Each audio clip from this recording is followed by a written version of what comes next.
దయచేసి నన్ను అర్థం చేసుకోండి. నేను బాగుండాలని కోరుకుంటే మాత్రం నా దారికి అడ్డుపడకుండా నాకు దారి వదలండి. నువ్వు మమ్మల్ని అడిగి వెళ్ళట్లేదు. ఆల్రెడీ వెళ్ళిపోదామని నిర్ణయం తీసుకున్నావు కదా. మాకొక్క మాట కూడా చెప్పకుండానే వెళ్ళిపోదామనుకున్న నిన్ను మేమెలా ఆపగలం? నీ ఇష్టం అశ్విన్.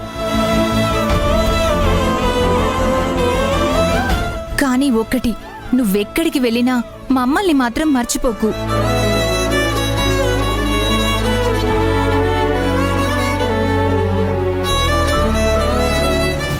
మాకు ఏవో మాయ మాటలు చెప్పి తప్పించుకుందామని అనుకుంటున్నావా?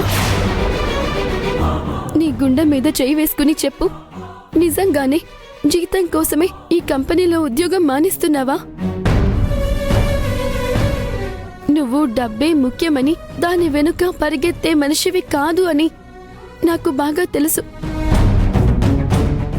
నువ్వు ఇక్కడి నుండి వెళ్ళిపోవడానికి కారణం నేనే కదా. నిన్ను సుందరుడి గురించి అడగడమే అసలు ఈ సమస్య అంతా. సరే, ఇంకెప్పుడు సుందరుడి గురించి ప్రస్తావనే నీ ముందుకు తీసుకుని రాను. పోనీ నువ్వు మాట్లాడడం నాకు ఇష్టం లేదు అని చెప్తే నా మొహం కూడా నీకు చూపించను. అంతేకాని నువ్వు వీళ్ళందర్నీ వదిలేసి వెళ్ళిపోవద్దు.